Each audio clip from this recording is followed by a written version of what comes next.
And welcome in, everybody, to the South Range Raiders show here at Legends in Boardman. We want to welcome in everybody.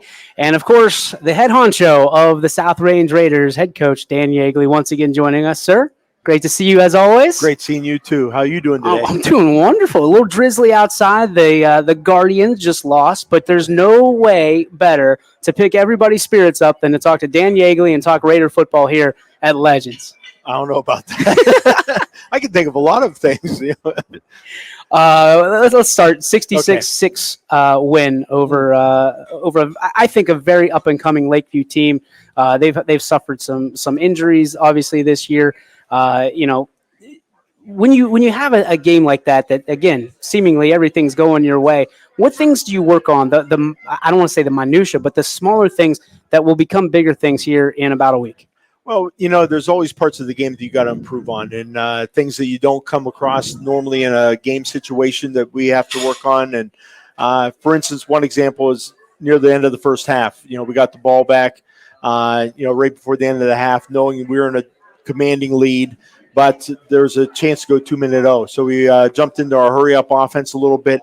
Just moved all the ball down the field a little bit. Things didn't work out. Kicked the field goal, 39-yarder, by Logan, which is huge. And little things like that. You can always work on the little pieces. And we had a chance. It was senior night. It was great to honor the seniors that night. They're very special, as you've been talking to almost all of them, and very special. And it was a chance to honor them and get them some playing time, and just to look at some different people at some different positions and doing some little things like that. But it's more or less a chance for us to work mentally on some things, and we worked mentally on that all week. And like you said, Lakeview's a very well coached team. They're young.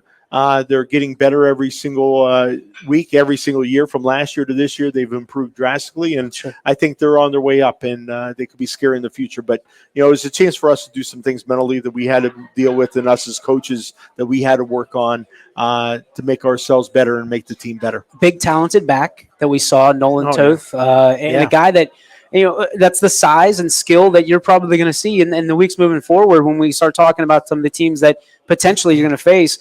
How did you feel your defense stacked up against a sizable back? We stacked up well. I mean, we've seen some big backs. Well, go back to Kent Central, big quarterback, and you see those kids, and every week brings a new new challenges. And Lakeview came out and ran some double tight end against us. We had to prepare for that during the week that we haven't really done a whole lot of.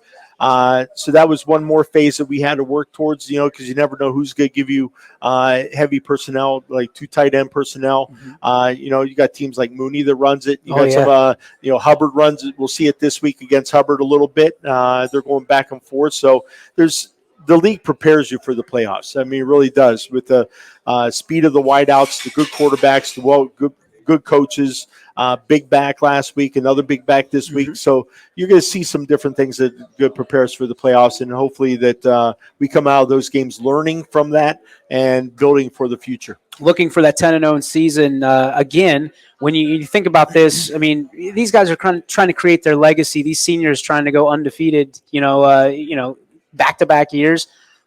Do you guys ever just mention that and say, what kind of legacy do you want to leave and things of that nature? We do talk about that, and not as much as we should. Okay.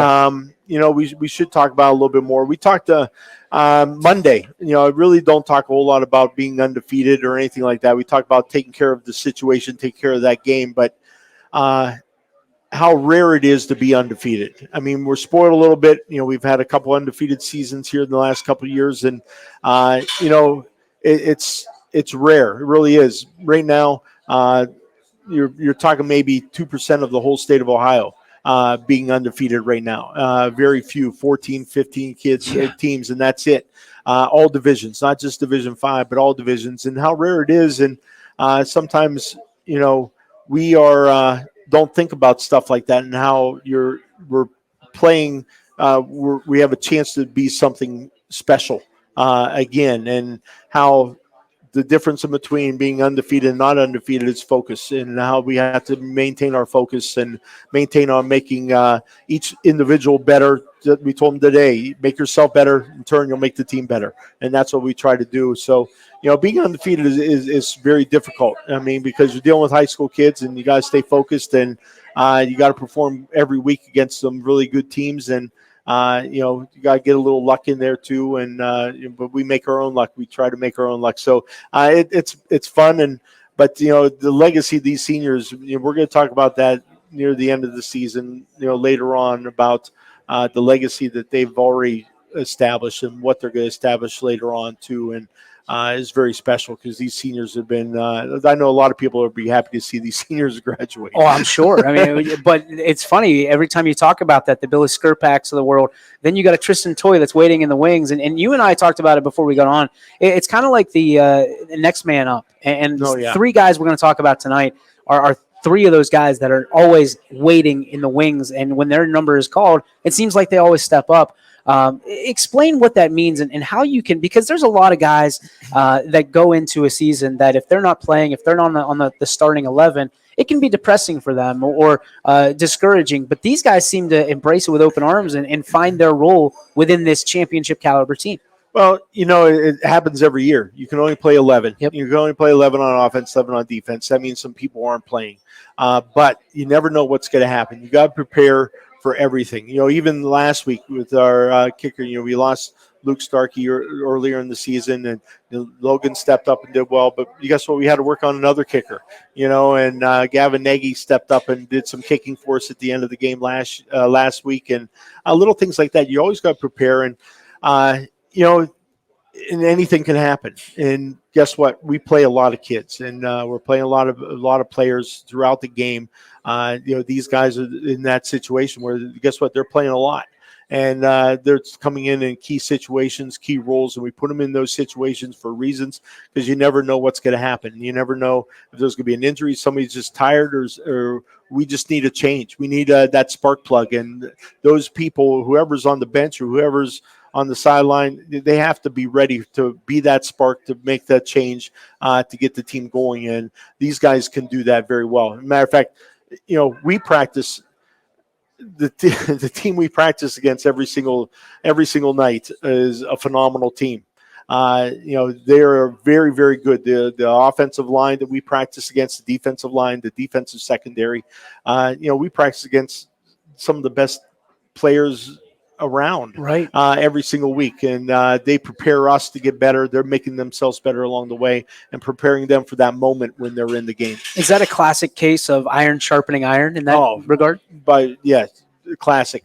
Yeah, and that's exactly what's happened. We're making ourselves better every single day because, again, if they're not in, they're on defense. If they're not on defense, they're on offense. I mean, we get kids practicing hard every single practice, and Monday through Thursday. Some people take it easy on Monday, and guess what? We're full gear and we're getting after it. It's a shorter day because we do have our heavy lifting day on Monday, but even Thursday, we're in full gear and we're getting after it. It's not a walkthrough day. It's a day to get better, and we have to time things up. We can't time things up in shorts and sweatshirts. We got to line up and go. And we hit. I mean, we'll still wrap up and we'll still get after it. And these guys are a big part of that because we know we can get after it, and we know everybody's ready.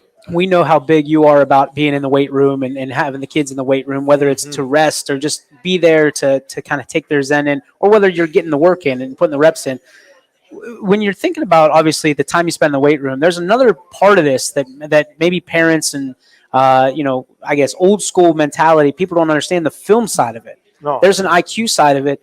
When you're doing film, when you're thinking about film, and I know Mrs. Coach over there knows how much film you watch, how important is it for these younger guys to learn quickly how much and why and how to watch film? Right. I mean, the state's restricted us how much we can actually do contact. Yeah. I mean, and we still practice a lot. I mean, we're 3.5 hours a day, every day. And I mean, that's just how we are in, old school football. Yes. And we practice a lot, but during that time we build in film time. We have to. Monday we put in film time, even though it's our heavy lifting day. We go hard and heavy on Monday lifting. And then after that, we watch a little bit of Hubbard. after that, we require the kids to watch Hubbard. We're working on ourselves from then on out. Tuesday today, we watched film for probably a little over a half hour.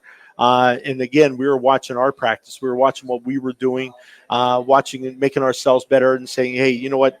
Hubbard's going to do this. This is how we're lining up. And the reason why we watch a lot of film on Monday is to prepare the scout team also, saying this is what Hubbard's doing. This is how you got to line up. This is what you're doing. Okay, this is what they're running offensively. This is what you got to do this week to make us better. And our scout team watches that also. And it's fun. We're blessed to be able to watch film, be able to film every practice and watch it. And then these kids watch it on their own. I mean, we keep track of their hours. I mean, they many hours of watching film to make themselves better, make the team better. And like I said, we're blessed to have that capability to do that. So it's interesting to me because you're not just watching film on your opponent anymore. You're watching film on yourself to see what you're doing right and wrong. Right. And we go, I mean, when we're doing, like today was our defensive day, and when we were watching our defensive film, our offensive line coach, Levi, was sitting there, Coach Taylor was sitting there correcting the scout team, the offensive line. And, we're not only we're trying to make ourselves better all the way around because guess what? Those guys are going to be starters next year. Yeah. And so he's saying, hey, you step on the wrong foot. You make sure you step with the right foot. I don't care whose play you're running. That's not how you should do that. And, he's making them better. Scout team quarterback, our quarterback coach is making that person better because guess what? They're going to be a starter someday. And so we're constantly building and trying to improve both sides of the ball, young kids and old kids, because guess what? That's the future. And again, that's the legacy we hope these seniors pass on and how to do things right. So scout team, it's incredibly important for you. Very, very important. And, I've been blessed over and over again and many times over. But, when our scout team offense is ran by my offensive coordinator. And Coach Allegretto runs the scout team offense, and he's sitting there making them better. He's saying that here's their play, but we know this play. This is how we would do it in our terms. So you use your vernacular for their plays? Yes. Okay. And so we go ahead and verbalize, this is what we're doing. This is this, you're doing this. This is how you're doing it. We've run this before. So he is running our scout team offense, and along with our running back coach, along with our line coach, they're all in that scout offensive huddle, making them better and trying to translate that into what we do. And then vice versa, like tomorrow's our offensive day. When they're running the offense, you got Coach Rocky, Coach Doc, you got myself, and Coach Kronbacher. We're sitting there on the scout defensive team, making them better, running. Say, hey, this is cover 4. You know how to run cover 4. This is cover 3. This is palms coverage. You know what you're doing, and this is how you should be doing this. Where are your eyes at? So constantly making them better.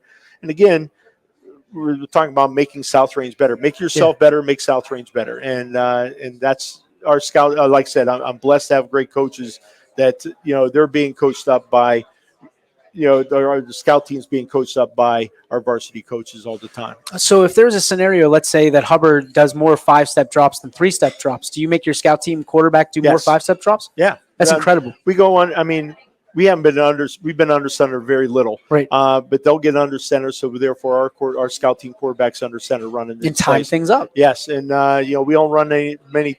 We could run 2 tight end. We haven't ran any 2 tight end yet, but they do. So we have to line up in 2 tight ends. So we have 2 tight ends on the field. We have 2 wing backs. We line up exactly as they do. We break it down off the film, and Coach Rock gives us a scouting report and set of plays. And, we went through 30 scout team plays today. Exactly what they're doing, but our scout team knows exactly what they're doing, what they're supposed to do. And they're being coached up by, again, our offense. That's guys. crazy. So, like I said, I'm blessed over and over again. And it's amazing what we're able to do because of, again, I got great assistant coaches. Sure. I got great players that are willing to do whatever it is to make the team better. So from that standpoint, do you think it's, and I don't want to say if or, this or that, but it's important to know your opponent, but it's more important to know yourself? Oh, very much so. Yes. And it's also fun. You sit there and you watch these kids, these plays on film, and you sit there and you start thinking about, okay, what's going on? What play are they running? They're not just watching a team run a play. They're saying, oh, we run that play or some variation of that play. 2 guards pulling.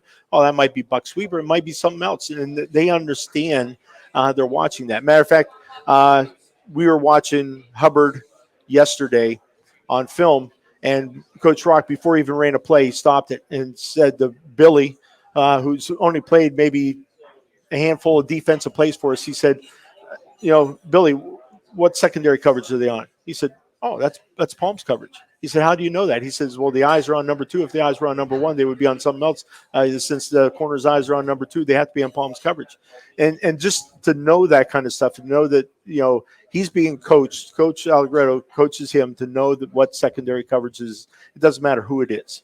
And he knew that automatically. And that's, that's a huge blessing. I mean, to be able to, what my coaches are able to do with these young men, and how quickly they are to learn, and how much the knowledge they have is unbelievable. You talked about Billy. I mean, let's talk about the maturity, because there's a maturity factor that has to take place between letting football be a game, which we all love, and letting it be work, because it is work for these guys, because they've got to put the time in, obviously, on the video and in the weight room, and obviously the IQ. That's got to make you extremely happy when you see that maturity, just kind of that light bulb go off for guys like that. It's amazing. I mean, these kids know a lot more about football than what we give them credit for, than what a lot of people give them credit for, because they see it all the time. It is a job. I mean, we're there all the time.